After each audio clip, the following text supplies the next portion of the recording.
Hi everyone, welcome to the channel of RACI. Today we will discuss about the details of ACIO recruitment. Masigi video asi central government gi thabaksingda officer oina changningba singi yamna maruoiba video ni officer oiningba singna video asi loiba pau miyeng tabiu.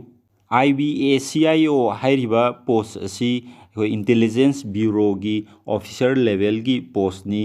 masigi handak chahigi notification lakre masida vacancy kayano masi 12 pass toraga thabai yabra natragana graduation pass toraba matungda thabai yabra masigi post asigi pay kayano kariguma masigi thabak asi khallagadi nokhoi posting krai da tagani aduga nature of work masigi thabak asi khallabadi noi kari thabak tawgadabna khallaba matungda noi kari thabak tawgadabno haibuduni ngasi koina discussion tawgadariba asi masigi post asi group C gi post ni aduga monthly pay na 44,900 tagi horaga 1,42,000 fawwa oigani nakoina thabak asi hek changba hobaga nokhoi gi thagi tolop asi around 90,000 di adumak phangani aduga sahi gi no gi increment lakpham thokpado dum lakani promotion karaga na dudagi amak henna nokhoi tolop tu hengalakani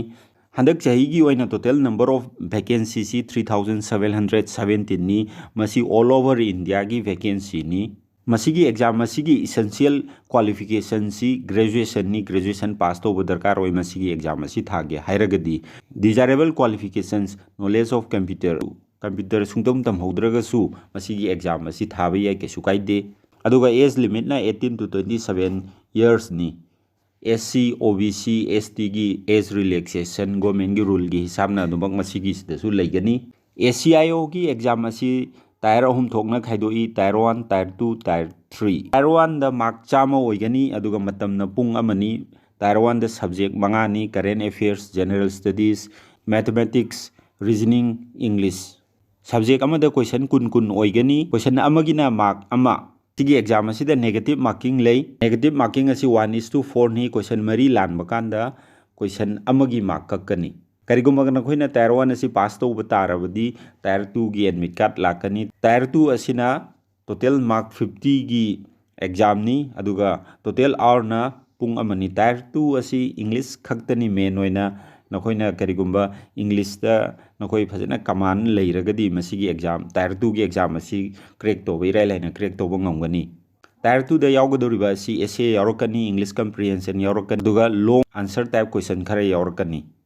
aduga aroi badana tier 3 ni interview asi mai pakna bagi damak noi english amadi hindi da command leiba darkar oi duga khwaidagi fabadi english language da nakoina interview adu face to bana phabai hengani masigi exam asigi notification asi July gi date 19 da lakhre hauzik registration tawba yare August gi date 8 fawba registration tawba yari registration tawdrising na tawhoro aduga sai haikiba masigi posting karigumba masigi exam asi khallabadi noi krai da posting tagadabano haibududi masigi exam asi all over India gi posting ni India gi any state amada nokoi gi posting tarakpa yai masida home state posting phangani haiba kaknaba fix leite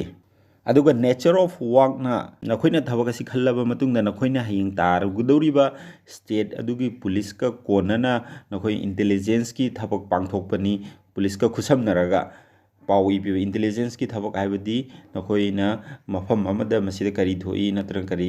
thoki haibagi intelligence ki oiba pawi home ministry da report thaba police ka khusamnaraga madugi thabak aduni masi defense ki job oiraga su civil dress selaga ayam matamda leiba thabakni thabak asi su yamna komba thabakni Subscribe to our YouTube channel Rasil Education for central government job exams and other important tips, shortcut methods, knowledge, job notification updates, etc.